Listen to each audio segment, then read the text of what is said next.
Post a comment on this episode to be in with the chance of winning a beautiful, beautiful, beautiful 2-player starter set of Drowned Earth. An incredible post-apocalyptic game that is, did I say it? Beautiful.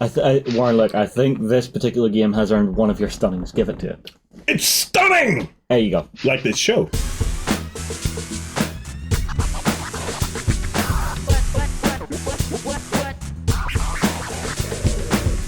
Good evening and welcome to The Weekender. Evening.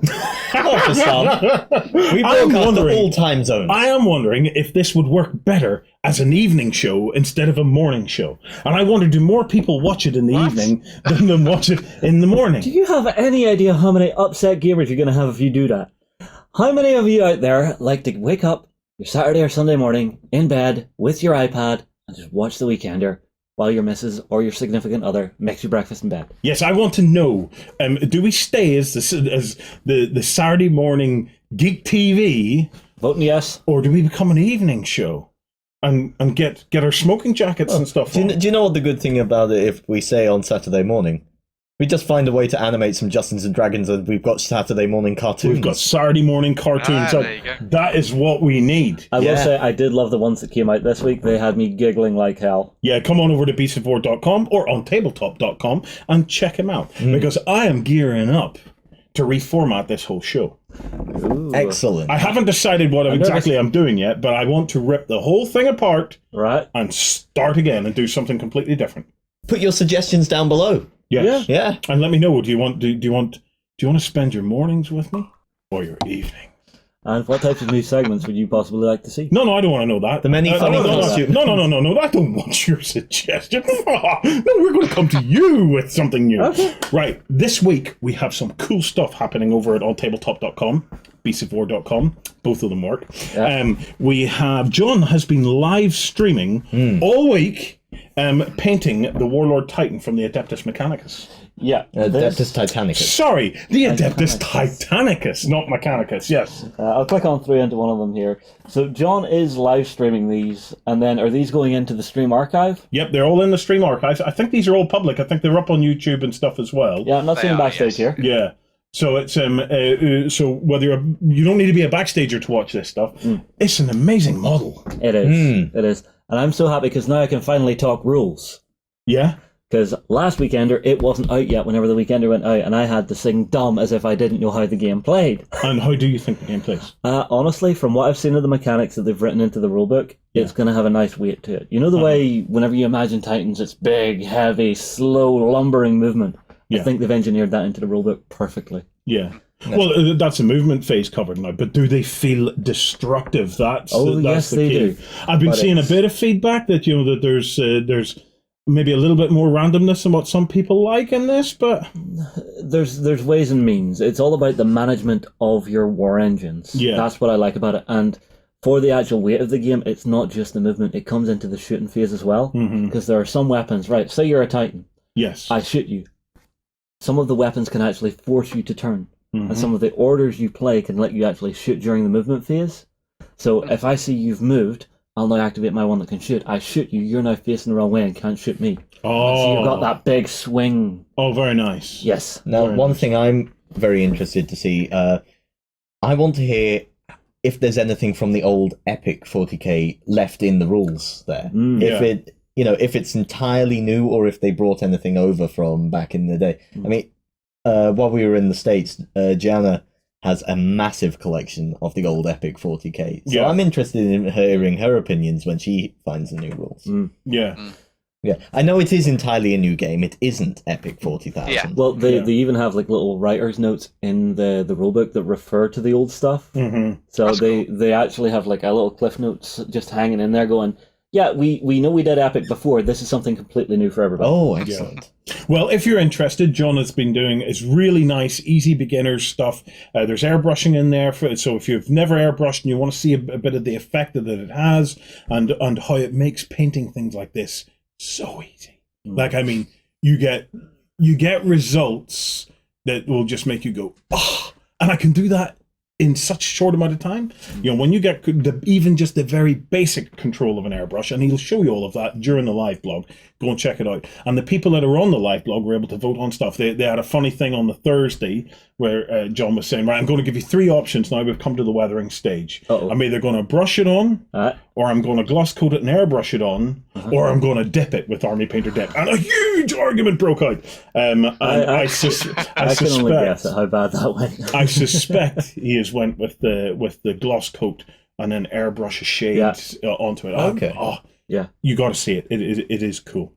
This week we also did a live Let's Play of the Thunderstone Quest. You know, both of you guys were in that. No, I was not. Oh, you were in it. I was in that with Lance, Coco, and Ryan, and I was the last minute addition to the game. I hadn't had a chance to play it before. They just invited me into it. It was a lot of fun. Yeah. When I first saw that box, I thought, that thing is huge. There is so much going on here. This is not a game for me. But when I sat down and played it, the mechanics were very simple. You got into it, you learned how it all went, it flowed well. I had a lot of fun, especially because it scratched that old epic fantasy itch I've had since. Did it feel like a dungeon bash? Did it feel like a crawl? You know, like you were. It wasn't all focused on the dungeon. Yeah. You have one massive board that is the village, and then you have the side tiles that are the dungeon. There you go. So it does feel like you're going back to the village, resupplying, and heading back into the dungeon to try and force your way in a bit further. Yeah. So you may start off just in the wastelands killing a giant rat. Yeah. Over and over to as is tradition. Level up your 0 heroes, level 0 heroes. And then going back and buying more supplies. Yeah. But each time you're able to force your way in a little further into the dungeon. Unless you're like me and get a jammy pull on the treasure cards and get a rod of teleportation. I can go anywhere in this dungeon I like. Doesn't matter about my lanterns. Actually, on this, I didn't get to watch the entire stream. And I had to stop at a moment of a giant cliffhanger. Right. Yeah. Like, I mean, it was the most amazing clip. I've done nothing but think about it since, and I'm now finally going to get cleared up on what happened. Okay, Sam had cheated, and everybody had now discovered that he had cheated. He had drawn too many cards. Oh, is this the final phase? So at this point. My cliffhanger is I want to know did they shaft you or not, because you had put it out to them. Okay, guys, I've made a mistake. I've drawn 6 cards when it should have been 5 cards or something like that. What would you like me to do? And the option that had come up is, well, you should put all the cards away and redraw. And so I was going, I don't want to do that. I've got a really good hand. And then I had to stop watching. Right? Did they shaft you? No. How that worked was you had your normal hand out on the table, and then. Because we were facing the last monster, you had to draw 6 cards and then discard 4 of that. I kept that initial 6 and discard 4 because that was supposed to be 6. Yeah. But of the 5 I had on the table, I did shuffle those back in and redraw a new. Of the 6 I had on the table, I shuffled them back in and redrew 5. Okay, so you got all sorted out there. Yeah, and I won. And I won the game. There. 42 points. I don't know if you should have told them. Yeah, that's spoiler. It's So yeah, we've had a busy week over at bc4/ontabletop.com. bc4/ontabletop.com will not get you to our website. No, you need to go to either bc4.com or ontabletop.com. We do. I need to find a pattern, a way of communicating this, don't I? So we really just need to get to that point where we're ready to just retire the bc4.com URL and just say ontabletop.com. We are almost there. The On Tabletop tour of the world will be coming towards an end in October time when it goes to Essen. Yeah. So it's done its UK tour. Yep. Okay. It's done its US tour. Yep. It's now doing its European leg of the tour when it goes to Essen. Then after that, we will be doing the switch over. How do we do our Australia, Asia area tour? We just send a hat to someone out there, do we? Skype. Yeah, there we go. So, are you a Beast of War member in any of those countries? Please Yeah, invite us over. We'll come over. We'll come over. Yeah, so we've had a busy week. We've with the Titan painting, with the playthroughs. Come on across. There's also a load of chat going on about the boot camp. We're now starting the build up to the Desert War 28mm for bolt action. This is going to be stonkingly good. Yeah. So Now- we've kicked off into getting our tables laid out, finding all the terrain we're wanting to use, and actually starting to get some custom bits put in. Yeah. Now, time to get on with the show. But before that, maybe I'll introduce who's actually here. So I'm Warren. The man on the screen is the Sexy Furious. This is Ben. Hello. Here we have Justin The shiny. and Sam. Hey, Okay. I'm nearly afraid to take a hub break because I have no idea what would come up. yes, I saw that when we got back. Last week, my sides were hurting from that. So I'm very tentatively saying, let's take a break and tell you about some hubs.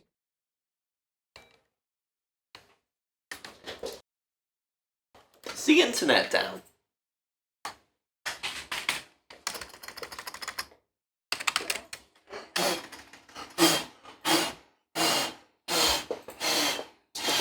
Hello guys, I'm Hubert Hubbelot. I see you guys need a new hub. I am here to supply all your hub needs.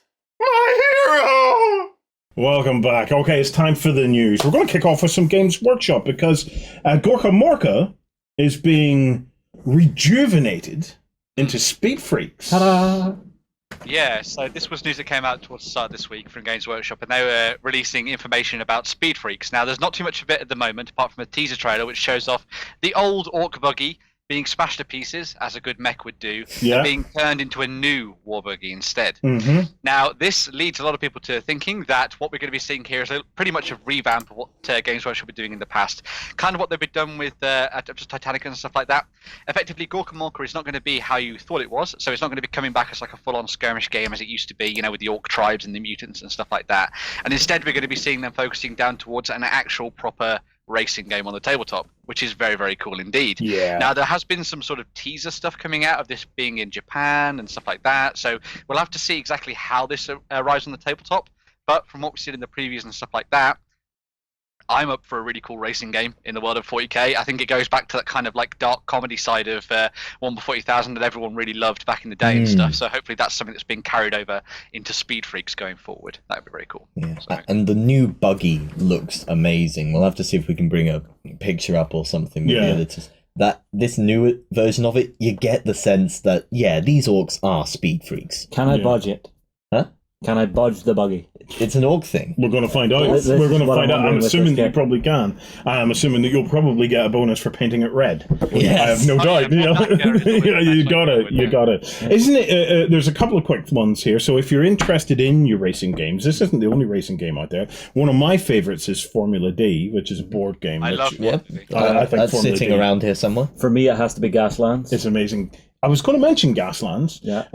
There's Gaslands, and there's another one, Ben. What's the other one that's Route that's 66. Route 66 Well, and 666, sorry.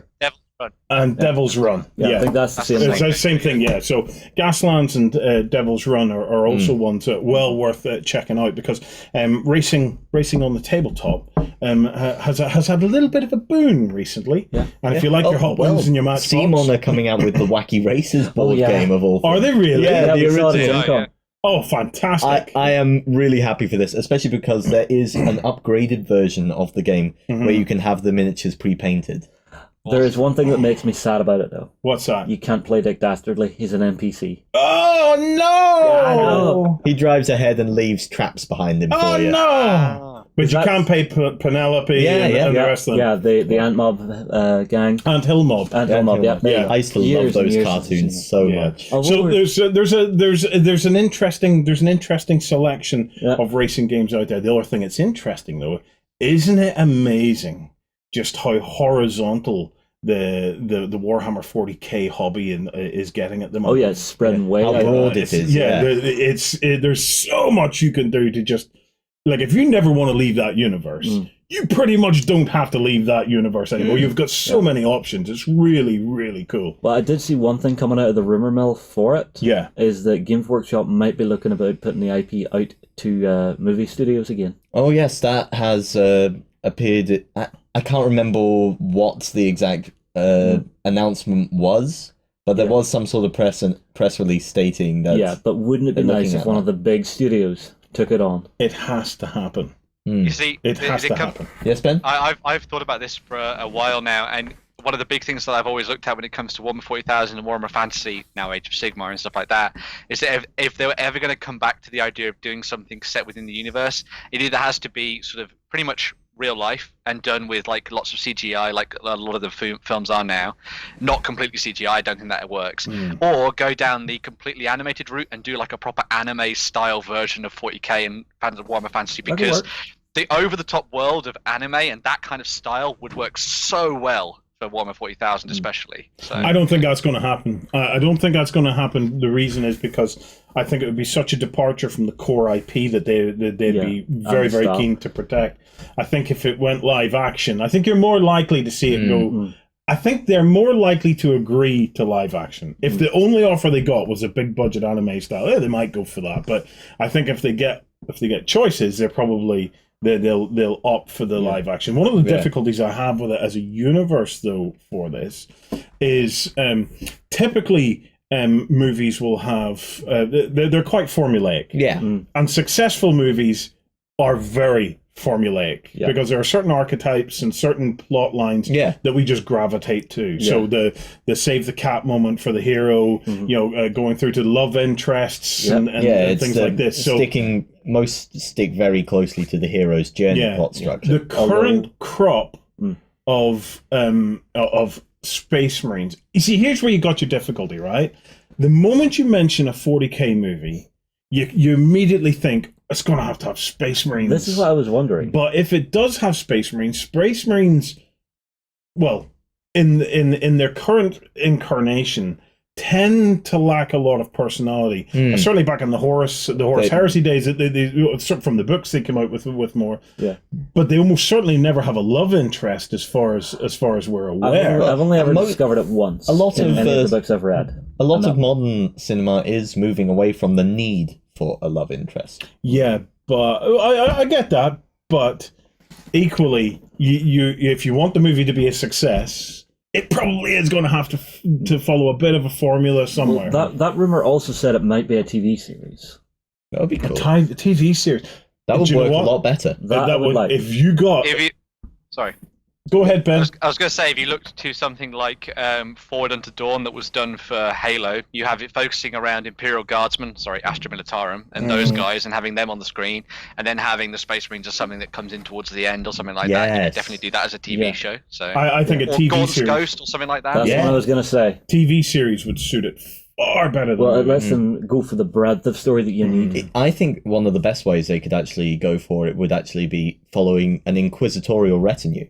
Adeptus Hereticus, because that lets you delve into the culture and background a lot more. It gives you the excuse to travel to the different worlds, to dig into the different societies, and then later bring in Space Marines for a climactic battle. Well, what it does do as well is it allows you to focus in on known archetypes like the Witch Hunter. Yeah. So that's Ordo Malleus. People can Ordo Malleus are the demon hunters.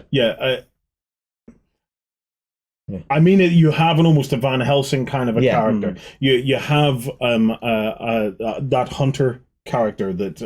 If you want a good parallel for the books, there's a pair of them. So, Scourge the Heretic and Innocence Proves Nothing by Sandy Mitchell. It follows an inquisitorial warband and only brings the actual Inquisitor in once in a while, and it does show Space Marines the odd time. Yeah, but it's them not doing an incredible amount, which is really nice. See, the thing is that there has to be, whether it's movies or TV, it doesn't matter. There has to be some obvious aspect to it that non-fans can relate to. A way in. Yeah, they need to be able to. They need tropes that they can understand. Yeah, so hunting demons. Yeah, well, you've got that detective thing. Yeah, that hunting demons thing. I think that could work really well, and then you could start to.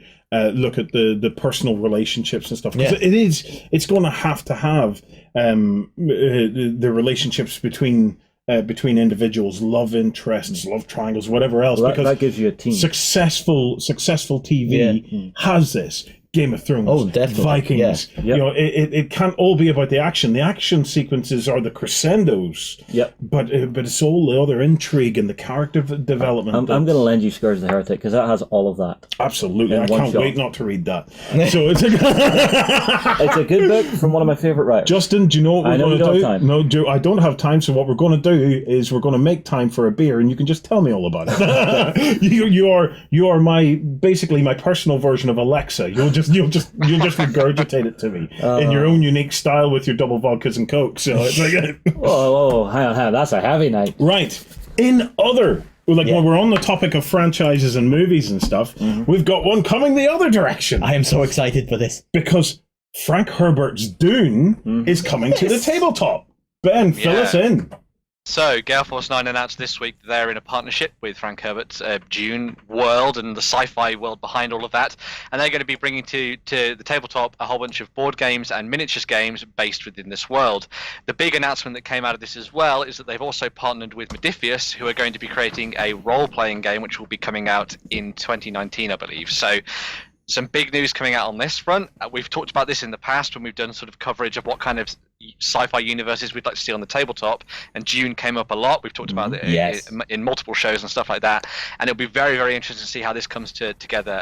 Gale Force 9 have proved themselves to be very, very good handlers of licenses, as have Modiphius as well. They've been doing some really good stuff with role-playing games and stuff as well. So yeah, it's going to be very cool to see how this works out, and the future looks bright for Dune and Dune fans, which is very cool. Yeah, really interesting. This is one of my favourite books of all time. I've read this maybe 3 times, not including audiobook go-throughs, and I've been waiting for a good tabletop game for this. Yeah. And there's go ahead, Ben. The other interesting thing, as well, is that this is going to be based and sort of running up until the 2020 revamp of the film by Denis Villeneuve, who was the guy behind the new Blade Runner and stuff like that. So it's going to be very cool seeing what they take from this new film and the aesthetic from there, which I'm guessing is going to be coming across in the sort of miniatures and the board games, and then maybe looking back towards some of the older illustrations and the old art styles and of course the old films with maybe the role-playing game as well, because there's been so many fantastic illustrations done for this game, this world, as you can see by the alternate book covers and stuff we had in the news story and things. So it'd be very cool to see what they do. As there are so many ways you can delve into this, from large scale. Of course, with Dune, it's very politically focused.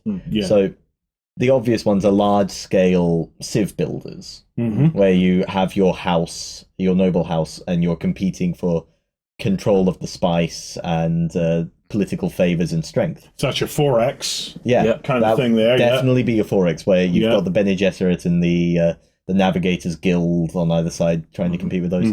But you can also narrow it down, maybe a board game where you're controlling I almost called them sandcrawlers, the spice harvesters.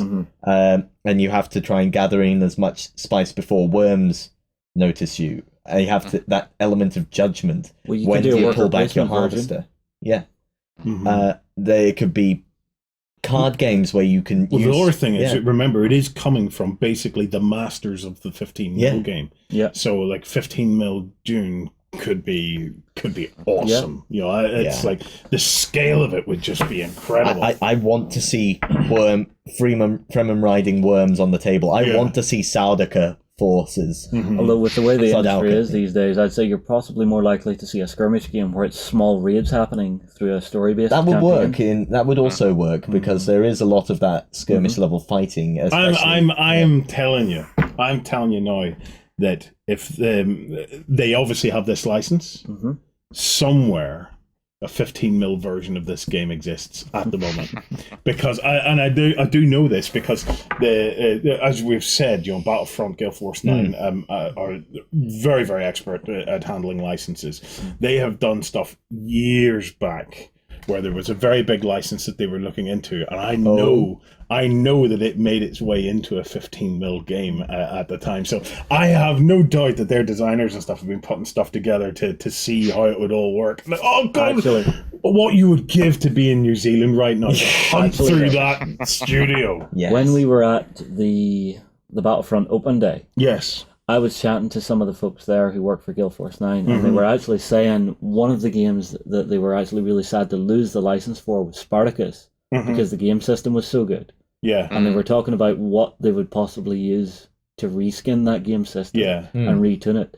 I Oh, would yeah. be possibly looking at this as the spiritual successor to the Spartacus game Could be. with the same sort of mechanics, because I know they're looking at that. There Maybe. is precedent for sort of gladiatorial combat within Dune. I know But it wouldn't have to Harkonnen be, do stuff like because that. you'll have your intrigue phase, you'll have your market phase where you're trading spice, and then you'll have maybe a raiding phase where you're going in to try and actually steal spice. So or each of other the stuff. houses, Yeah. or That would yeah, be- that's each really house interesting. Yeah, Do have their own unique fighting force. Yeah. So, It's a possibility. yeah. Okay, next up we have this is a follow-up to the FFG announcement at Gen Con. So this is Discover Lands Unknown. Ben, what do we know about it? Obviously, like, we saw the teaser for it, which was basically just a picture. I'm hoping we know a little bit more now, yeah? Yeah, so Discover Lands Unknown is going to be another one of the FFG unique games. I'll go into what that means in a little bit, but as a game concept as it stands, what you'll be doing is you'll be taking on the role of survivors who are out there in the wilderness, and you have to try and find a way home. This can be through, could be in jungle situations, in the mountains, in the deserts, and all kinds of things like that, and you will take your very, very unique survivors and try and get home following an ongoing story. A little bit like a legacy game, but with a little bit of a twist. And here's where the twist comes in, is that when it comes to this game, as I say, it's unique. And that means that every single copy of this game is going to be different. Oh. So everyone who goes out and picks up a copy of Discover is going to get a different group of survivors, a different situation for them to be starting in, and a different set of end goals and adventures and stuff and quests that they can complete. That's So all the interesting. components are going to be the same, like meeples and tiles and those kind of things, but everything else about it that helps you tell the story is going to be different. Okay, I like this concept. I see FFG Yeah. sweating the new asset in this, because they've done it for Keyforge, where it's all procedurally generated. Mhm. They're taking that same system and they're applying it to Well, this this is, new game. and they call it the unique games. Yes. I hadn't twigged that over the last week neither or two. did I thought when you said a unique game from Fantasy Flight, I thought you meant, it's a game not based on the license or something. Yeah. But Well, this is what they said at the Flight Report. This is what we're talking about. Unique is basically Your game is one of a kind. and we're talking now about the same way as we talk about legacy. I like this, Yeah. Ben. It also means that if you go around to a mate's house and they have a copy of this as well, you can play and have a completely different experience, which is really Or cool. possibly even combine the two. Possibly. Right, because as I say, this is the thing. Mind-blowing. The core concept of the game itself is what really intrigues me. I like the idea of an exploration game where you're going out to try and survive and all that kind of thing. It's something that I've enjoyed from games like Robinson Crusoe and stuff like that in the past. But and that alone is enough of a pull for me. And the unique side of things is something that I'm like, that's kind of cool. Interesting to see whether or not that actually has a real influence on how different your experiences is from other people.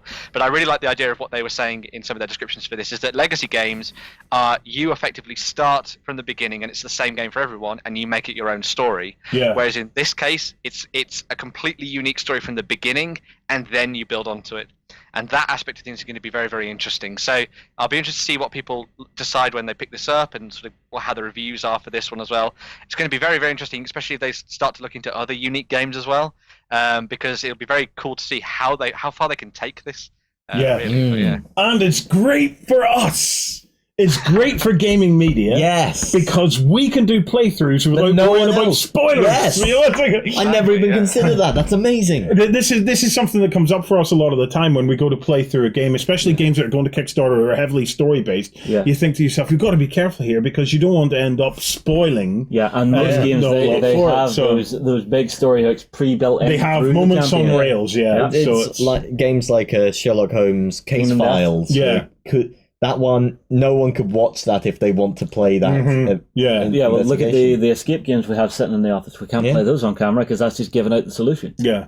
Oh, we're going to do it anyway. Okay, so do we have a release date for it yet, Ben? It'll be sometime in 2019 now, so it's a little way off at the moment, but it's something to look forward to in the near future. Yeah, So, and post your comments below. What do you think of this new unique? We have Legacy, now have Unique, and very soon, if it's not already there, we're going to have Unique Legacy, which is going to be amazing. You know, it's tell us what you think of it. Right, we're going to return to the Dark Tower. in a new Restoration Games project, Ben. Yeah, so if you remember, Restoration Games did a sort of upgraded, revamped version of Escape from Fire Island on Kickstarter a couple of months ago. They're now looking towards their next big project, and this is going to be Return to Dark Tower, which was a game from, I think it was like the late 70s, early 80s. And it had a massive, huge electronic tower that stood in the center of the board. And you were a bunch of adventurers trying to get into the tower, claim the staff, and take it home from you. Now they're going to be revamping this as a cooperative experience rather than a competitive one, where you're going to be playing as the same group of adventurers traveling the land tower. But the interesting thing this time around is that they're going to be changing how it works electronically. So instead of it being that huge tower in the center, it's going to be done through a mobile app and stuff like that, so that you can have on a tablet and things, which is probably a little better. I'd imagine, though, it being Restoration Games, they're going to have some huge piece of plastic in the middle of the table because they love doing that. We need a big, mighty edifice right in the middle. It has to be there. Yes, you are, and I know it has to be there. It has to be there. You can't live without it? No, I need That would it. be cool. I need it in my life. If you got it and it wasn't there, would you go out and hunt down an old copy just to put the tower in the middle? You know damn right I would. Damn straight. I need that big hunk of plastic just sitting there. I wonder In how fact, much the original goes for these days. Probably quite a bit. Well, it'll go for more now. Now everybody will be out hunting down their huge, big plastic edifice. Do you know what I just... Sorry, I was going to say, I also wanted to say that the people behind this game are very interesting now. We've got Isaac Childress, who was behind Gloomhaven, and Rob Davio, who was behind Pandemic Legacy. So you've got two luminaries of the board game world helping bring this game back to life. And there's a very, very nice new art style for the game as well. Isaac and Rob, please deliver me a mighty plastic erection for the middle of my table. Although I do want to check out Gloomhaven. It's a game I still have not had the chance to play. We'll talk more about Gloomhaven later. Yeah. I've got news for you. Yeah. I've got news for you. I didn't know this, right? Yeah. But Renedra's a little plastics company. In the UK. They do amazing stuff, and they're great folk. Okay. Yeah. They do a plastic castle kit. With a huge towering gatehouse. Lovely. Wow. I like this. We will try and get it. There will be pictures coming up. Yeah. But while we're talking about big plastic edifices for the middle of our table, this is something I only discovered yesterday. I hadn't seen it, but then I haven't been to Salute in a couple of years. But it's a beautiful plastic castle. And this tower bit is just wow. So... yeah, so there's a piece of bonus news for you. As a Lord of the Rings fan, I want this piece of terrain now.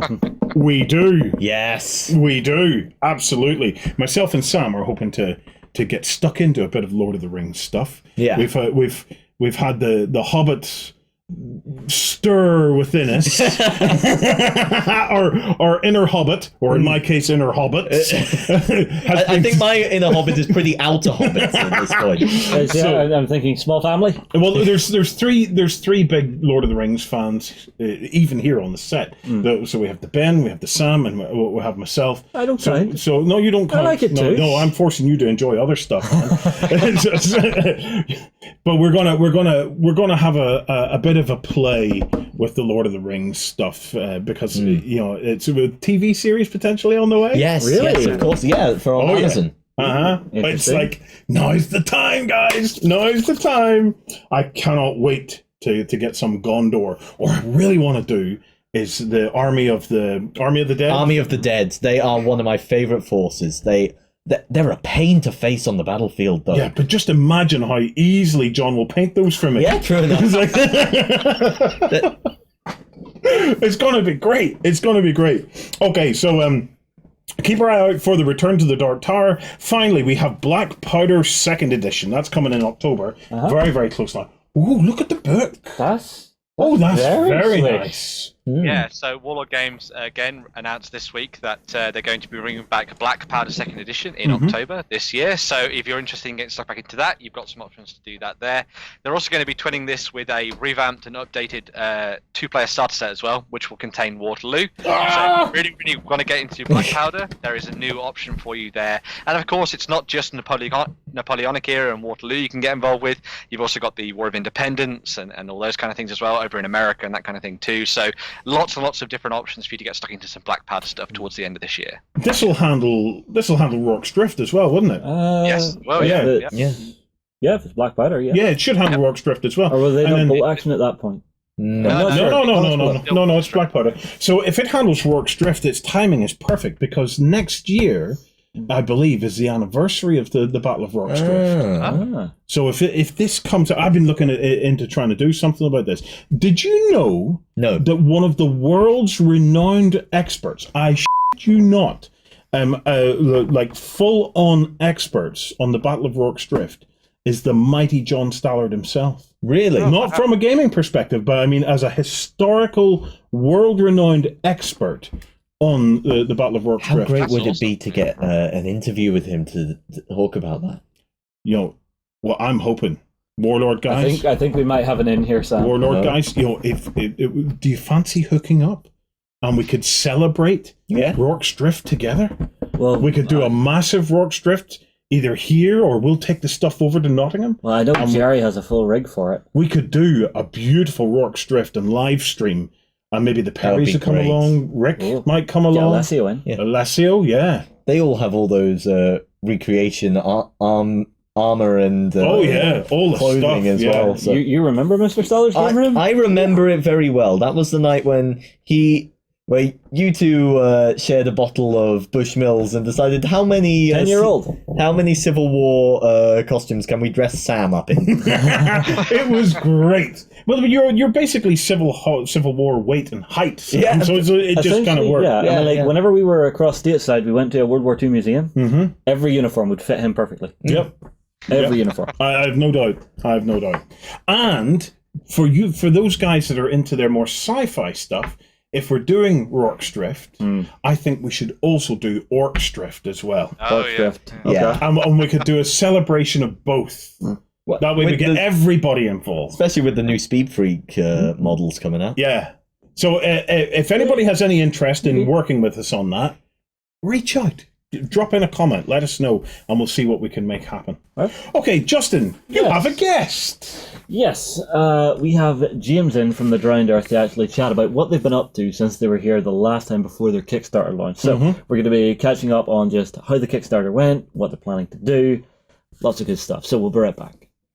Hello everybody, I'm back with James from the Drowned Earth, and today we're having a bit of a chat about, what are we chatting about, James? I'll let you tell everybody. What are we chatting about? I don't know. We're chatting about everything that is happening and what has happened since we last spoke about a year ago, a little bit more than a year. It's more than a year, yeah. Time flies when you're having fun. Yeah, that's it. Well, last time I was here, we did a Let's Play video, and it was just before the Kickstarter. Yes. So quite a number of things have changed since then. Firstly, we funded very successfully. I think we were 608% funded or something like that. And that was ages ago now. I've delivered as well. Delivered in March, a month early. Very nice. Yep. That was all good. So all your backers happy with the shiny new toys, I'm guessing? Yeah. And I almost killed myself packing to the absolute best of my ability with little shredded paper and hand done seals on little Hessian bags and. Yeah, never again. Well, it's one of those things. Whenever you're launching your first Kickstarter, and is it just yourself, or is there many other people? It's just working me. with you? It's just. I mean, I've got lots of friends who've helped out and pitched in and helped play test and that sort of thing. But all the responsibility is on my shoulders. So if anything's wrong, it's my fault. Well, if I could make a Star Trek quote from the Ferengi, exploitation begins at home. Get your friends and family to help. Absolutely. Yeah. So since then, the Kickstarter went great. Yep. You guys got tons of miniatures out the door, all the factions you wanted. Yep. And you got a lot of community ones as well. Yep. What has changed since that last time we played? Because I remember playing it and the game felt really nice to me then. So I'm not sure exactly what you're doing to improve on it. Well, I think that the sort of takeaway point is that the game, you probably won't notice any difference playing it the second time around when you're being taught it. But I think that reading the rule book and teaching yourself to play it, you'll have a much easier time. So I basically decided two things after we funded. I looked at the schedule and thought, okay, maybe this is a little bit of a risk, but I'm going to write a lot of fluff. And so there's about 40,000 words of fluff in the rulebook. And I I really went to town on fleshing out the world in every possible way and as much as I could. In fact, if you home grew an RPG or used a generic RPG rule set, you could definitely roleplay in the Drowned Earth. You have me curious now. Yeah, well, maybe one day I'll do something like that, but for the moment we're going to stick to what we're good at. Well, there is a couple of systems out there that instantly strike me as I could possibly use that, but I'll let people out there actually put some comments below. Yeah. What RPGs would you use if you were bringing this game alive? I'm curious for that one. There are a lot of good ones. There's one that I'm a huge fan of that I'm not going to mention, but well, let's put it the way it's a generic. It's a generic RPG system, but there is a version of it set in the Star Wars universe. I see. It's see. super narrative and really great. Anyway, so the fluff is one thing I did, and the other thing I did was pretty much just take the rule book completely apart and rewrite it and put it back together in a way which made a lot more sense and which I felt was much easier to read, and did lots of things like making sure that the terminology was really standardized throughout and so that everything was really straightforward and unambiguous, and that you wouldn't have these sort of rules questions that didn't have a definitive answer in the rule book. See, I like the idea that you're doing that, because there's a crime that I notice a lot of game designers do without realizing they do it. They write something and it makes perfect sense inside their own head because they know how they intend it.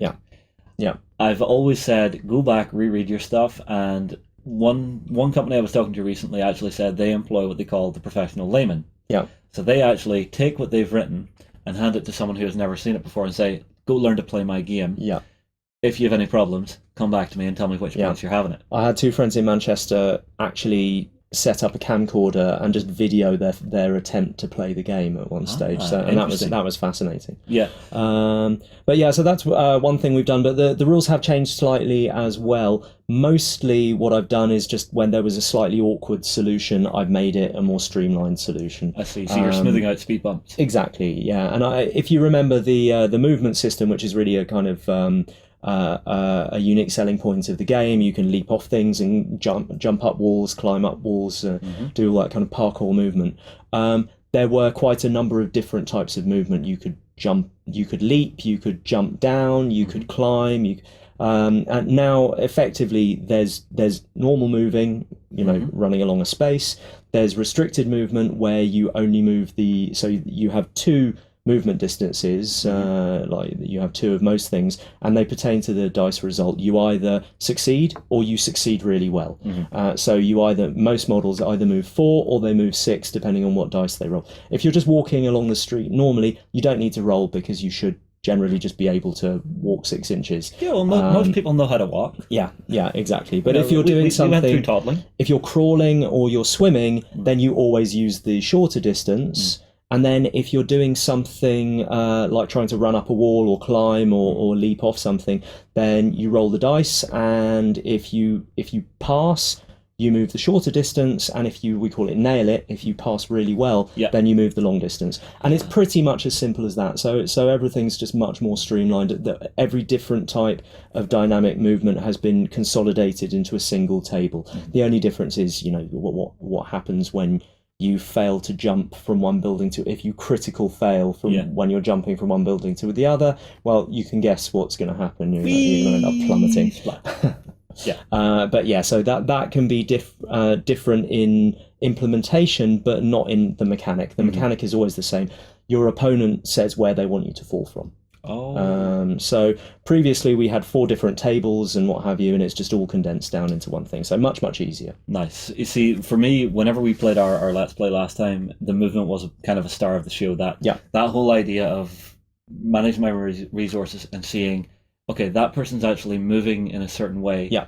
Can I maybe actually get a shot off at them, or do I maybe want to hold that resource? Yeah. But whenever you were actually trying to do something epic, coming into the movement and saying, okay, I'm going to climb up in here, and I'm actually probably going to need to stab you when I get in this building. Yeah.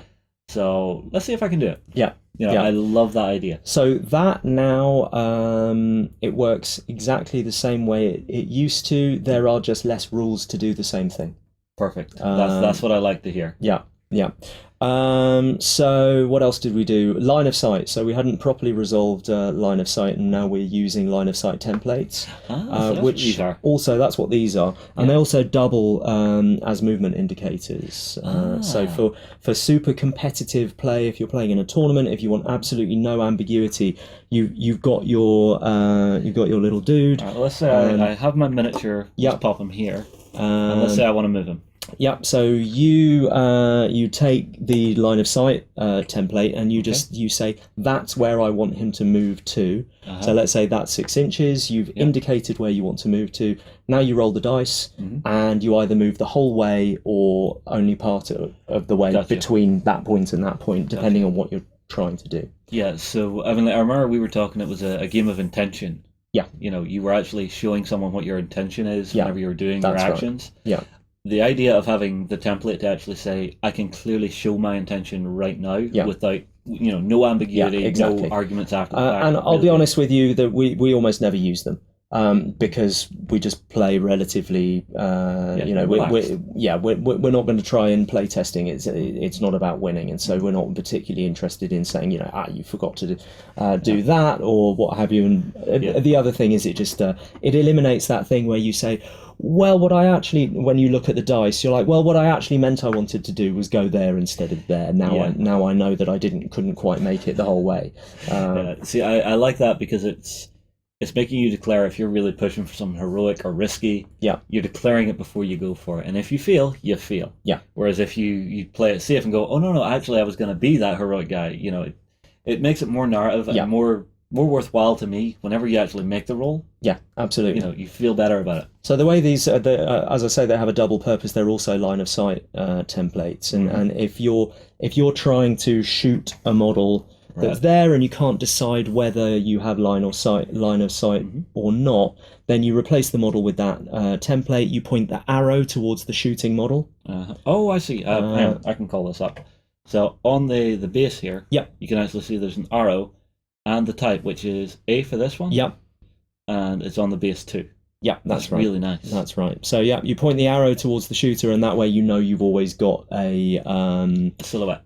Exactly. Yeah. You're facing on, and there are different templates for the different model types. So that's the standard sized infantry one. Yeah. There's your big guy infantry one, of course. Well, let me just pull all of them that we have here. Okay, so we have regular guy. What's this? That is Little Dino, and so you can see on the profile card they've got it shows which template that you use for that model. Yeah, and then so C matches to C. Yeah, exactly that. Cool. So you've got regular human, Little Dino. Yeah. I'm guessing this is our big tough guy. Yeah. Big tough guys. Yeah, and then we have you've got that's the cavalry one, and then you've got Big Dino. Gotcha. And these are made by Art of War Studios, so you can buy them from their website. That's Grant, isn't it? That's right. Yeah. Really they do great stuff. They did all of our templates. Super happy with them, and some of the prize support is coming from them as well for our organised play pack, which we'll talk about another time, I think. Yeah, well, it's something that excites me is because the gameplay is so narrative in this, to have organised play, to play competitively but still have that narrative build from the base in the game. Yeah, that's going to make really interesting. Yeah, well, games. I've got interesting things to tell you about that because we've got a. In fact, it's probably worth a video of its own, I think. Okay. If you're up for it. Guess everybody out there has to wait for this one. So the other big one, and it's related to these movement templates, is tightening up what order things are resolved in. In fact, I think you've got a. Is that this? I think. Yes, that's right. So. Again, for competitive play, if there's ever a situation where you're like, well, what happens first? This is a definitive list of all the things that can happen during an activation and what order that they happen in. And the key takeaway is just you declare what you want to do, you test, you roll the dice, and then at the end, after you've done that, then you apply the results. And so it's a reaction game, and so this is super important at times. Yeah, well, I mean, like, depending on what actions are being taken place by both sides, the action priority, that can be a bit sticky. So I like the idea that you've had that moment and went, I need to step back and think about this. Yeah, absolutely. So, super important if you want the game to be played rigorously. Then that was something that always needed to. Yeah, for me, that always depends on my opponent. You know, most people, if they forget something, I'll say it's all right, gone ahead, do it. Yeah. I always expect the exact same back, but if I get someone that's playing super sticky, I'll play super sticky. Yeah. No, I think that's the only way to be. Really. Yeah. Anything else cool? We also introduced a proper model cap for list building, so you can see there's three little dots there. That means you can take 3 of that model. So just here at the end of the name. So originally, when we last played, there was like the list building restrictions were ratio based, so you had to take half characters and half dinos. Whereas now there's no restriction like that, but you just have to obey the cap. Yeah, the model limit. That's awesome. Right. That's right. I like the idea of that as well, because if you're going into organized play, you might find someone who's just going to try and spam stuff. Yeah. So if you were saying half character, half dino, they might just take half of the biggest dinos they could lay their hands on. Yeah, or the smallest and have like 30 activations. Every turn it takes an hour. Oh, that would be a nightmare. I remember I used to play against people in tournaments that did that. They would just have like horde armies. Yeah. And it was just like, right, your turn. I'm going to go get lunch. I'll see you soon. Yeah. So another thing that we introduced is the pass tokens. So if they're at the beginning of the turn, you count up the difference between the amount of models that you've each got, which are still conscious on the table, and the person with the smaller amount takes pass tokens. So that kind of that helps that situation where you can save your entire plan until the other your opponents run out of activations and then execute it, and there's nothing they can do about it. Yeah, that it plays into the active reactive system that you've built, because there's nothing worse than playing a game like that and your opponent's got, say, 3 activations at the end. See that one character of yours, all 3 of these are going to shoot at him and nothing he can do. Yeah, and it's especially important since in this game reactions are finite. They cost action points, and anything that you do in reaction is one thing that you're not going to do in your own active turn. Exactly. So whenever you start losing models and losing actions, it really sort of snowballs. But having pass tokens, I'm guessing that mitigates it. Yeah, it helps a lot. Perfect. What else do we have? Those are, I guess, what I'd call the sort of changes to the rules. We've introduced a few things as well. So, did we play with them? But every leader had a special rule, which usually was something that gave the rest of their side a boon.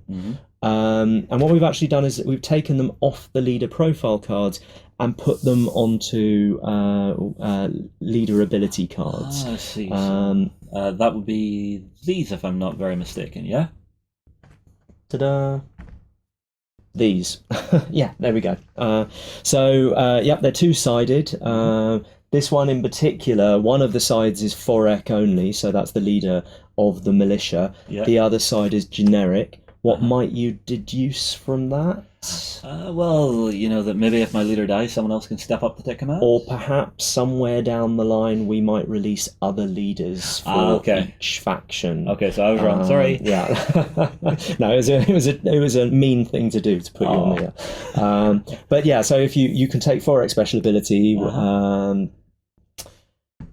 which is a super useful one. Military discipline.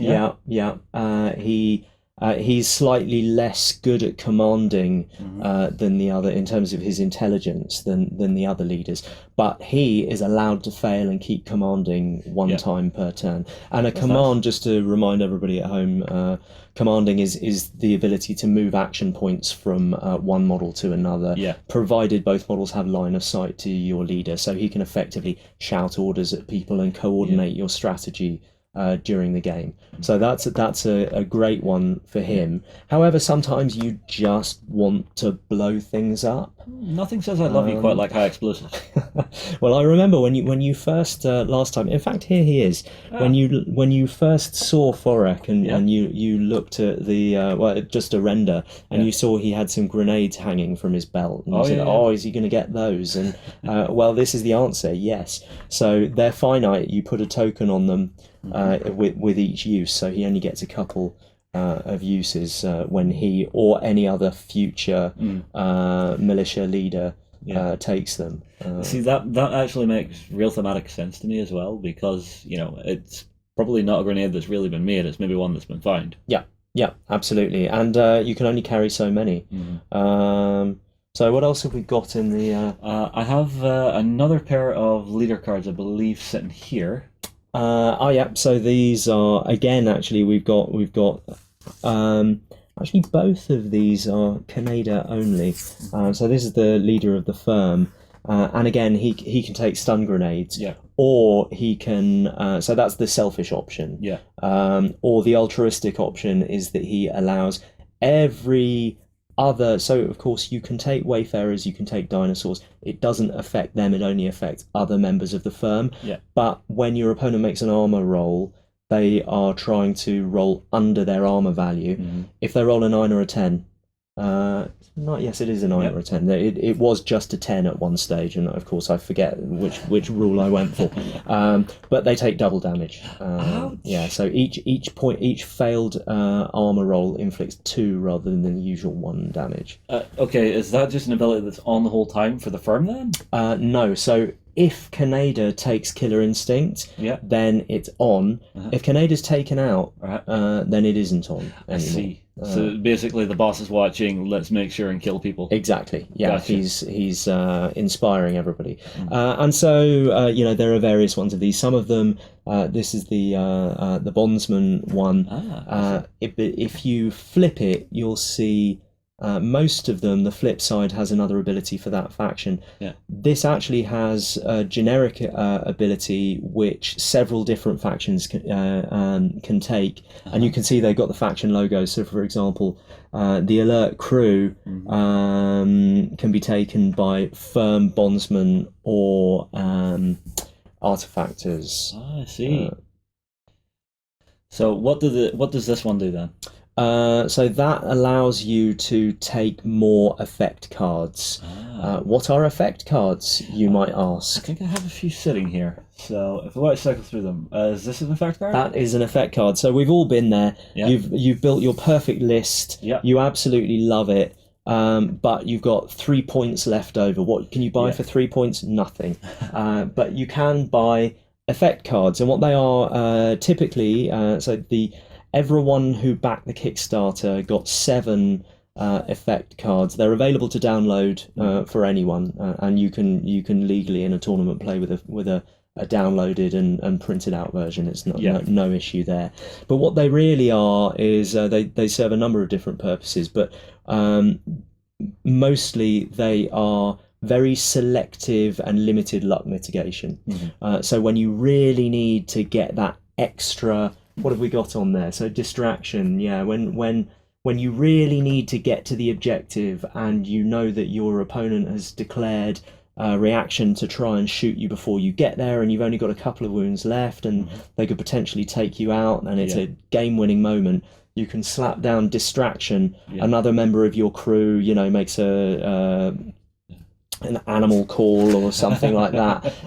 They get confused and you get extra armor for that. Because they're not really aiming on target. Exactly. I like a lot. And again, sharp wits, when you're all out of action points but your model is in a really useful position, you really don't want to lose them, somebody shoots, you can play that for a free dodge instead of normally you would have to use an action point. And are these once per game? Yes.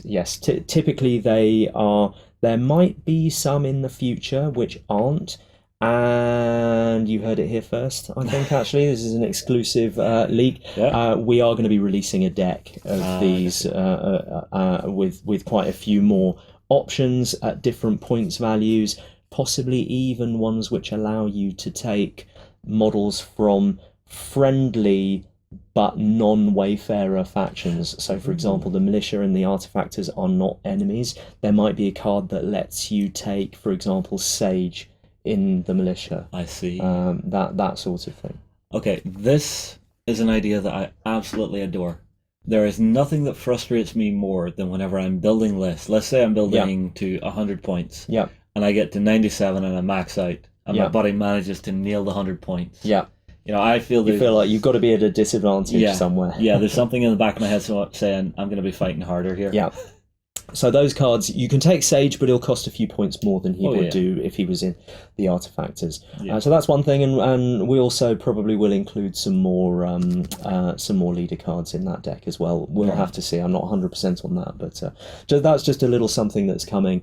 And the decks probably they will rotate with the organised play seasons. So this season you'll be able to take Sage, but next season the militia will be able to take an Artifactor model which isn't yet out, for example.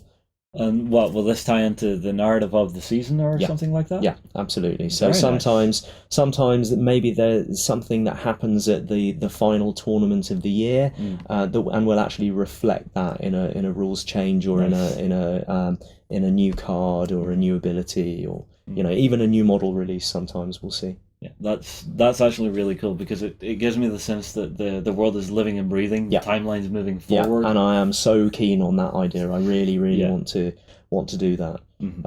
Have this idea that the players there's a feedback loop. We'll talk a little bit more about that in a moment because I've got some things to say about that. Those are the effect cards, and that's pretty much. I think that's everything that we didn't have when we last played that we do now have. It sounds like you've been busy as hell. I love everything you've done. There's not a single thing there that I would disagree with. Whenever we played the last time, I thought the game was more than ready to go to it. Now it's even better. Yeah. Well, the proof is in the pudding. See what you think after you've played the new version. I'd be interested to know whether you notice whether it feels any different, because I really don't think it does. We'll see. We'll see. Just easier. So another exciting thing which is happening. So we've got lots of exciting plans, but we've got Angel Giraldes on board painting some of the models, and he's done a fantastic job at painting the Utah Raptors. Angel seems to be everywhere in the industry these days. I mean, he must be the hardest working man in the miniatures industry. As far as I don't know where he finds the hours in the day, to be honest with you, for the amount of work he's doing, because everybody I'm talking to is going, yes, we got Angel Giraldes. Yeah. Fabulous. Yeah. I just hope he has enough time. Yeah, that's it. My big question is, does he like dinosaurs more than he likes rabbits? Because his Instagram... the miniatures are great, but it's all about the rabbits, really, I think. But I think I sent you a picture of the Utah Raptors. Maybe we could show it. Yes, I believe... Is this them? Yeah, that's right. Wow. Yeah, looking good.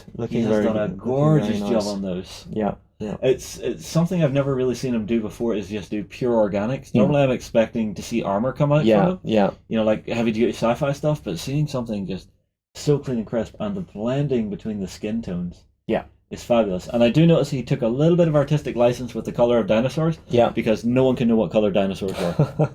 If you have science to prove me wrong, put it below.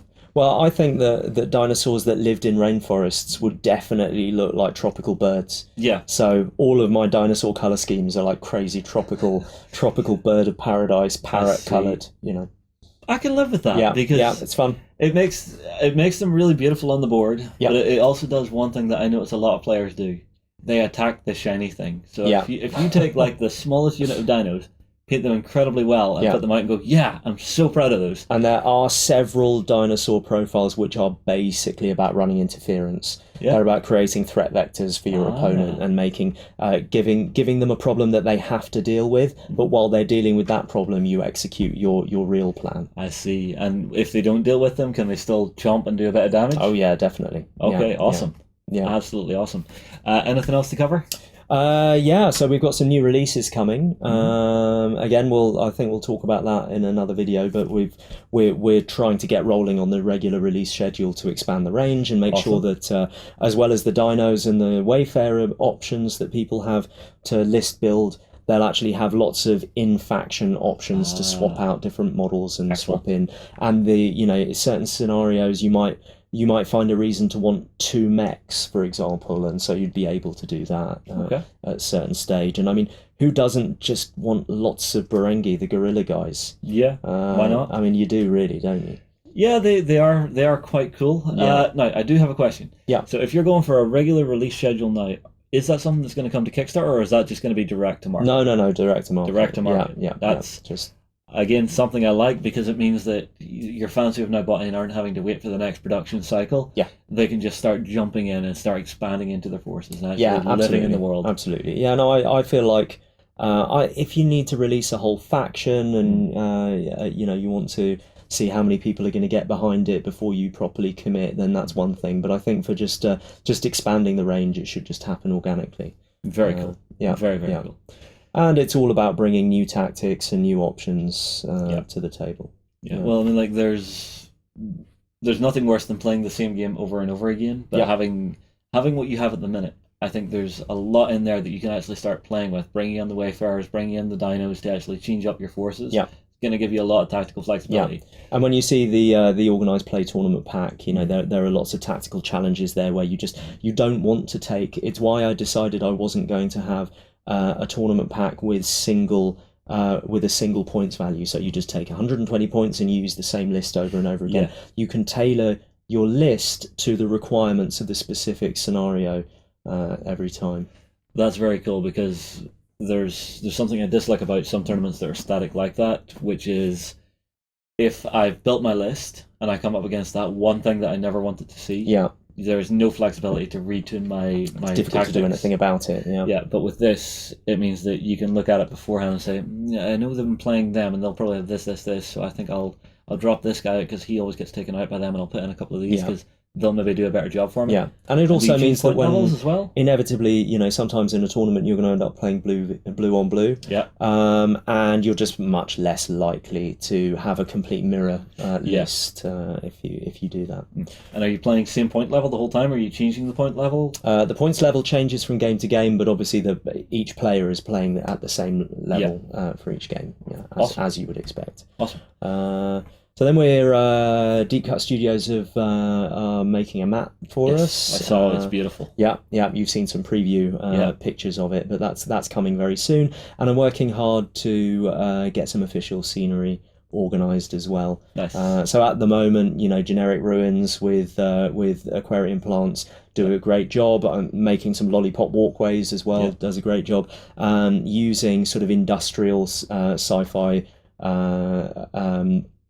terrain also works really well. Again, just chuck loads of aquarium plants on it. It all looks great on the Deep Cut Studios map. I've got a prototype which I'll show you if I can. Awesome. But yeah, that's all looking really good, and I think it'll really help organised play as well when we have the sort of official mats, official scenery, and everybody comes and they know what to expect.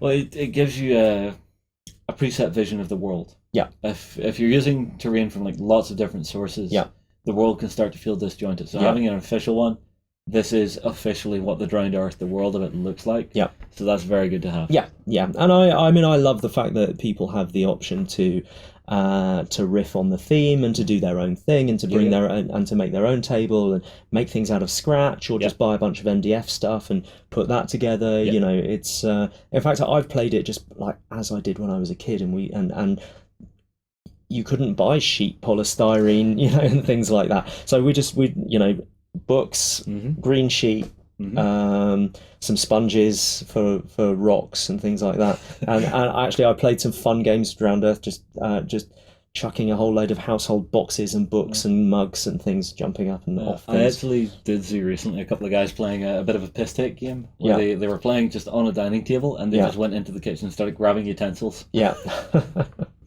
Well, from a game design point of view, it's interesting to see how the game changes depending on what the terrain conditions are like, and that was something that was quite important to me. I know people see the terrain that I've made and think that's the one way to do it, and it absolutely isn't. There are a number of different ways, and I'm working on that all the time in playtesting, even trying to work on a completely 2D table. The key is that there has to be lots of cover because it's a science fiction game with ranged weaponry, and in any game like that, particularly a low model count character based game, you just know the game's going to be over really quickly if you've just got a blank table. Bullets hurt. yeah, exactly. That's it. Yeah. So, organised play is a thing that we're doing that we've already spoken about at some length, and so that the organised play pack is coming out very soon. In fact, it might be out by the time this video comes, and the idea behind that is just that you've got a set group of narrative scenarios which are linked to each other. You can swap some out, so there are a couple of key ones that have to be in every tournament, so usually the beginning and the end, and then what goes in the middle is either the things from the tournament pack or things from the rule book. So if you want a 7 game tournament over 2 days, you can use all 5 from the tournament pack and then grab 2 more.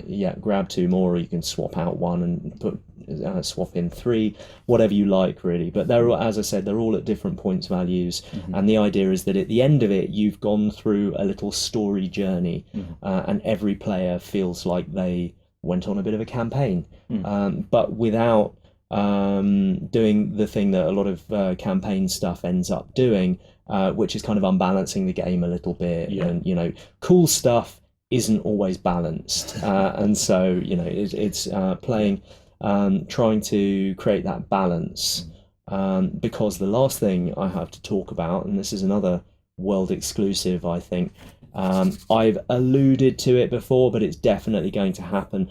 Maybe next year we're going to run a Kickstarter for a campaign system. Ooh, lovely. And so it will be a highly narrative campaign. It'll be a 2-player experience where you face off against each other over a course of different games which tell a story, with legacy mechanics, with leveling up your characters, with finding bits of equipment and changing their weapons, and generally moving towards a sort of big finale.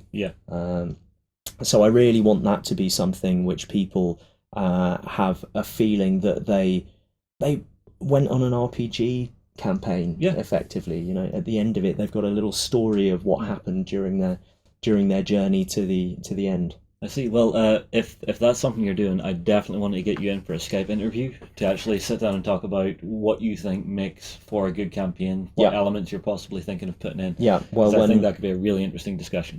I think so. I think it's a hot topic nowadays, actually. All right, well, if that's everything, that's everything. Everybody, I'll tell you what, get your comments in below. Tell us, what are you thinking of the Drowned Earth? Are you one of the very happy people out there who is now sitting with all of your gorgeous minis, painting them up, getting them ready to go out adventuring? Myself and James will move on here. We'll see you again very soon. Okay, I cannot wait to actually get some games of this on now. From the sound of it, the rules have been tidied up a lot since the last time I played. This was one of these cinematic games for me whenever I got to play it. There are so many cool things you can do with it. Running up walls, climbing, leaping off, screaming with a battle axe. Tabletop parkour. Yeah, any game that has that I absolutely love. But this one also has dinosaurs. And giant piranhas. Well, they're a game board effect, but But if you fall in, giant piranhas. Giant piranhas. That was the piranha symbol. Remember, comment on this episode. Any comment counts. Either here on beastsofwar.com or on tabletop.com, or on our YouTube channel. Post a comment, and we'll be picking a winner at random, and you are going to win a beautiful 2-player starter bundle for you and a friend to get stuck into this gorgeous game. If I may. You may. In the bundle, you will receive 1 rulebook, 1 set of dice, the militia, and the bondsman starter sets. How about that? Pretty good. How about that? Tell me about some damn Kickstarters, guys. What are we keeping an eye on this week? Cool, yeah. So the first Kickstarter we're going to be looking at is from Gangfight Game Studio, who you'll know has done a lot of stuff in the past. Oh, and this is them coming to Kickstarter with their Universal Skirmish game system, which is very, very cool indeed. This is a set of rules, as the word universal might have hinted, that can be used in any setting and in any genre. It's very, very simple. It's very, very easy to get into. You can use any miniatures you want in any of your collections and bring them together. They've covered things like fantasy, sci-fi, steampunk, pirate, undead, Wild West, Weird Wild West, Weird World War, all sorts of different things like that. And it's very, very cool and interesting to get stuck into. I believe there's actually a preview version of the document you can go and check out and have a look through yourself and see what you think about as you're going through before you back things on the Kickstarter. To give you a little hint about how sort of the game works, it's all done very, very easily with D6 based combat, all very simple and easy to understand. Everything's done using alternate activation, so it's one of the kind of skirmish staples that we've all come to know and love. Scenarios are based around either just, standing clashes where you're fighting against each other, or they've got a whole bunch of different scenarios already built into the rulebook, which will allow you to play proper scenarios like objective taking and low kind of things like that, and securing territory and all those things too. They've also been working on a whole bunch of as well. So as well as the main core rulebook, they're also going to be working towards things like a full-on settings guide to steampunk, pirates, zombies, as well as a whole bunch of additional cards and accessories that you can use for fantasy and sci-fi games, because you might want to have some extra things where you're trying to find loot on the battlefield and those kind of things to upgrade your characters going. There's going to be sort of campaign stuff built into this and everything like that as well. Yeah. And as I say, there is a free check it out and see what you think of it ahead of time before you back. Yeah. So there's something going on with him here, but we get the point. Yeah. We need to replace Ben's batteries. No, we needed to insert an Energizer Bunny. That's what we needed. Right, I want to put this to the test. Okay, and there are two games that spring to mind that I've wanted to play for a long time, and I wonder could we put this rule book to the test? And because for me, something like this could be great. I haven't seen it. There have been universal rule systems around for a while, but none have ever really kind of clicked and went huge. I wonder, could this be it? Now, the trick with a universal rule set is you have to kind of know what the rule set's capable of, and you've got to kind of tune the rule set and tune the game, so what you're going to play. But there's two games that that I've always wanted to have a crack at. That we've never had rule sets for them. Okay. Well, maybe one of them has, but I want to either do a Lost World kind of game where it's U.S. Marines and they've found themselves teleported back in time to dinosaurs. So very Arthur Conan Doyle sort of thing. Yep. Or I want to do King Kong. Yes. Okay. And I want to do New York City with Kong and maybe some dinosaurs, because do you remember that there was in the King Kong movie or something? There was Skull Island had some dinosaurs. Maybe they've captured some raptors or something like that as well. So you could have, because it would be a bit. I think it'd be, you've got to work on what would be a good game, and having 80 Marines and a couple of stuff shooting at a huge ape. It's maybe not going to be as much fun as them getting chewed up and spat out by velociraptors. Well, one of the things that they actually have built into the rules is based around one of their mech games that they were working on as well. So if they have rules in there for larger walkers and that kind of thing, then hopefully there's some stuff in there. I haven't looked in quite too much detail like for stuff for larger monsters too. I'm sure you could do that and point the models up as you went. That could be kind of cool. Yeah. So the life or death of a universal rule system is its ability to allow you to tell the stories you want to tell. Yeah, that's what I'm getting from the two games that you're wanting there. You want to tell your story. Will it mechanically allow you to do it? Yeah, and I'm curious if you had to pick. Now, obviously, we could pick any of the stuff that we have lying around, but if you had to pick a game that you've always wanted to try, if you've always wanted to see it on the tabletop, and a universal skirmish rule set might let that happen, what would it be? Well, D&D Barb Roll. A D&D Barb Roll? I've already said DUNE. I've wanted to see that game on the tabletop for years. You can relax. It's on the way for you, man. What about you, Ben? What was the question? If you could... Sort of would he insert that battery? If you could pick any kind of a game, so I've talked about the Lost World with the dinosaurs or King Kong. if you could pick a tabletop skirmish thing that you would love to see play out, can you think of one that you would like to apply a universal rule set to? Oh, I don't know. I think I'd like to maybe see something that was almost done with, like, everybody being as like dueling wizards. I think that could be a really interesting concept. So there's no like, there's just one spellcaster. Everyone on your side is a spellcaster, and doing something like that could be really cool. So you have lots of really nice spell effect tokens and templates and all those kind of things. That could be really neat to see. Especially if you've got a really good system for building spells as part of the rule set. That could be really cool. Yeah. Give us some ideas below, because I'm really keen to know what scenarios or what games does a universal rule set potentially unlock for us that isn't kind of already out there, and it wouldn't be worth somebody writing a specific rule set for. For example, my King Kong thing. It's not worth somebody writing a game to play King Kong, because you might only play it once. Other than maybe a smaller board game. Yeah. I will say, if your version of King Kong, if it was anything like our trip to New York, that iconic scene with the not Statue of Liberty, the Empire State Building may never have happened, because we went looking for it and missed it by 7 blocks. Oh, you walked past it, did you? Yeah, we because you're in the grid, looking about yourself, you can't see where the damn thing is. Yeah, there's a secret, there's a trick to it. We look up. No, we did look up, but there are so many tall buildings around us, we can't see anything. I'm just imagining. The funny bit was, there were guys selling tickets to go up to the observation deck on a street corner, and they said, yeah, it's just a little further down. What we didn't realize was they meant turn right now, and it's further down that way. Oh, right, okay. So you went. Did you get there though? Or eventually, we got there. We didn't go up. You didn't go up. We didn't have time. Yeah. Oh, dude. If we hadn't missed, we would have had time. Yeah. But did you go up any of the tall buildings? No, unfortunately not. No. But walking around Central Park was lovely. You got such great skylines from that. But from this, all I can imagine now is King Kong going, I know there was somewhere I had to be. You'll see him hanging off the Chrysler Building going, crap, wrong building. Right. Gangfight skirmish game system has 22 days left. It's there. For me, something like this is for you and your buddies, whether that be club or whatever, to have on hand for those participation games, for those times when you say you've watched a movie and you go, oh, wouldn't it be cool to do that?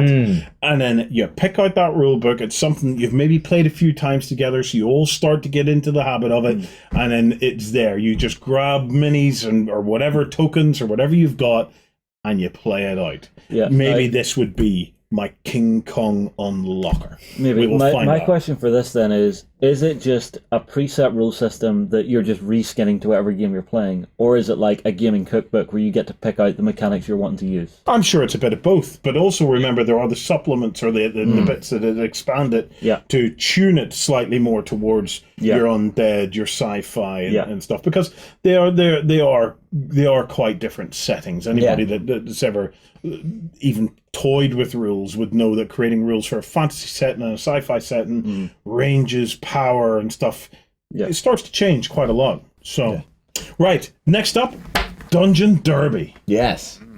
Yeah, so this is Dungeon Derby by Rabbiteer, and this is a party game where it's all about sort of bringing together both dungeon delving and racing, and also gambling at the same time. It plays between 3 to 6 players in real time, so it takes about an hour to play. And the whole idea of this is that you're going to be not just playing as one hero, but betting on all of the heroes that are trying to race from one end of the dungeon to the other. And of course, between here and the end, there's also going to be things like traps and monsters and all kinds of things thrown into the mix as well. It's just a little bit of a basic overview of this, just so you got an idea of it. But yes, there's a kind of a semi-cooperative nature to everything when you sit down to play this game, because in some ways, if you've bet on one hero, you're going to be working with other people. But then towards the end, you might want to try and screw them over, so you're going to be throwing traps in the way and all kinds of things like that, and maybe sort of losing a little bit of money here to gain lots of money somewhere else. It seems like a very, very cool game that's got a lot of sort of push your luck elements to it as well, which is really cool. A lot of the cards and the accessories to it as well seem very, very interesting too. There's lots of ways for you to play around with the game between each different sessions. So maybe we sit down for one session, there's going to be a whole bunch of different traps compared to the next one. And of course, with all the different people around the table, they're all going to be betting on different characters and different heroes based on the situations that they see before them as well. The artwork, I will say, I'm not entirely sold on, but otherwise, I think the game seems very cool, and it's a nice, interesting way to sort of merge a couple of different sort of genres and mechanics together into something a little bit different. So yeah, very cool. Well, nice. Well, they caught me Yeah. They've caught me. Anybody, and I'll show you why. Okay. Yeah, I have a copy of it here. So we have this. This is a preview copy. It doesn't have the miniatures. Yeah, but wait. Anybody that knows myself and my role playing and dungeoneering, okay, knows that my character is the mighty Sharkarosaurus. And there he is in all his glory. I actually, community members, about once a year or so, I get a new Sharkarosaurus from community members. So I have a few of these that are So all stocked up. Sharkarosaurus 1.0, Sharkarosaurus 2.0. Yes, so this is badass Sharkarosaurus right That's here. the one from, I think, Vesperon. Is that Vesperon or TT No. Combat's Carnivale? No. Well, I don't know. I don't think think that it might is. be the land shark. No, I don't think it is. I think that's from one of the Reaper Bones I see. things. But anyway, these guys got me. Because on the side, if we can turn this around, and over here, look, there's a Hammerhead-Orosaurus! Yeah. Hammerhead shark and a dungeon crawler? Sold! Utterly sold! Right, let's crack it Let's open take a then. look We see what's inside in. because we can find out what the name of that shark guy is. So we've got a rulebook, Uh-huh. which is very short. That's good. I like short short rule rule books. I'm not going to complain about a short rule book. Yep, here you go, Sam. Okay. Next up, we get the board, which is actually quite big, so you may want to cut to the 2 camera for this one. Now, how prototypey is this? That actually looks pretty It's damn all near pretty the complete. Yeah, I think Yeah. this is all pretty much complete. The only thing missing is miniatures. Yeah. At least. Well, maybe they're lurking underneath the piece. I haven't had a Actually, chance so to here's the properly board. dig So I'm going into to it. cut to the 2 cam. Yeah. So Ben, or Sam, if you can hold that up as well. Ooh. Well, okay. I'm maybe with you on this, Ben, and that the artwork could probably have a bit more fidelity. If you stick that down, guys, it's I can see what they're trying to do with the artwork. It does look like they're trying to recreate some of those early fantasy games of the 80s and 90s, that style. It's not one that particularly appeals to me, but yeah. I wonder if that's really the way to go, though, with something that has the potential for high production quality like this. It's it's interesting, but I would, if it were me, and if I were feeding back, I would say, try and get more fidelity into the artwork itself. Okay, what else is in there? We have the character cards. So your shark is called Captain Tiberius, Cannon Rider. A Cannon Rider. Okay, yeah. Yeah, there you are. So let's see if you guys put them under there. Yep. So Who else have we got? So this is your one, Warren. yeah, Captain Tiberius. Yeah, we've then got... Who's this? Rogue Roller. Rogue Roller. Okay, so he's kind of like a blue Or orc. Rock Roller. Huh? Yeah, Rogue. Rock and Roller, there's an and. Oh, it's Rock and Roller. Yeah, Rock and Roller. Love that. Yeah, We've got okay. the Pied Piper. Uh-huh. We've then got this one I'm not even going to try. May I? Yeah. Is it not Mary and Lamb? Mary and Lamb. Yeah, that's yes. very difficult, Justin. You did well giving up on that The bloody font. Uh-huh. Who's this then? This is Princess, I can't see. Paluna. Yeah. And Princess then you've got Palua. Palua. Worm and the Twins. Worm and the Twins. Right. Okay. Other than that, just look at the volume of bits. Yeah, tokens. Yeah. So you've got standees to kick things off for this prototype set. Yeah. Well, I'm not sure if this is a prototype and the miniatures are something you can add on through the Kickstarter, but I don't think so. Yeah. So Ben, what do we know about the gameplay of this? Do we know much in terms of the style of the mechanics that they've implemented for this? Yeah, so as I was saying before, it's got it plays in real time, so it plays in about an hour, and throughout that time period that you're playing, you're going to be sort of wheeling and dealing and betting and drawing cards and playing them out onto the tabletop to kind of push your heroes forward through the dungeon that you've put your bets onto. And of course, throughout that, you're going to be changing bets and things like that as you go through. As I say, there's going to be sort of loot tokens and traps and all kinds of things placed into the dungeon at the same time. So as your races are going forward, they're going to be running into these things, and sort of you're going to have to try and adapt on the fly. One of the big things about that is almost like a push or luck mechanic. So you might be backing one particular hero for a large stretch of the dungeon, but then as things start to come up and more traps appear, suddenly a lot of people are going to be mounting against you, so all that money you might have invested into that character might suddenly not pay off. So that's kind of a really interesting part to this. I think the key part of this that makes it something to sort of take another look at is that sort of real-time element to this, and the fact that it's a party game, so that maybe even if the sort of the look of the graphic sort of design for the game doesn't quite suit you, I think the actual mechanics behind it and that kind of party game element to this is the thing that will sort of win people over, Yeah. and pull them towards a project. But yeah, so There's one thing I would love for this, just to make it nicer. Yeah. These are great. It's having actual poker chips instead of the cardboard tokens. Yeah. There's something tactile about proper poker chips that just makes it feel really nice when you're You playing. do add to the cost of the box significantly. You though, do. with But I mean, with like, the likes of if that, I was yeah, someone so- who was backing this, I would maybe go out and just get a set of poker chips. That's a good idea. Yeah. That's a good idea. Picking up or sell them as an optional add-on. Possibly. It's kind one of of a those thing. things that just Yeah. enhances the play experience. It's the initial outlay on creating custom stuff like that. you know. Yeah. So, I suppose my main initial impressions, like Ben, the art direction. The art direction on this is kind of throwing me a little bit. It's not an immediate art direction that I would gravitate to, and I like the retro style. retro. Yeah. The I can retro see dungeon what they're crawler going stuff. for with Yeah. it. I'm not sure if it fits the feel of the derby. Well, I was going to say, the one thing I will say for the art style when looking at the project anyway is that it's very consistent across the board. Like, you see a lot of projects where the art style can be very mishy-mashy between things. So if you like that art style, then it's definitely something that you'll gravitate towards. And the game is funded on Kickstarter, so it's fully definitely funded. something to keep an eye on. So, okay, yeah. 19 days left on that, guys. So head on over and check out Dungeon Derby by Rabbit here. Look, that's us wrapped up. Remember, tomorrow morning over on beastsofwar.com, we are going to be spending some time with our backstagers on the Weekender XLBS. Completely different show, completely different tone. If you fancy helping the Beasts of War project, come on over and join us. Until next time, we're done. Thank you to Ben, Justin, and Sam. And most importantly, thank you to you guys. Have a great hobby week. I am a bit tappy on the table today, sorry. I'm going to quickly run It's to the Lance you'll need to bathroom. say if you don't sorry mind. to. What? With Lance, you'll need to say sorry to. Sorry, Lance. Go ahead and check out our other content on screen now, and be sure to check out beastsofwar.com for the latest gaming news and gaming let's plays. And while you're at it, why not hit subscribe and remember to ding our dong. Go on, you know you want to click it. Go on.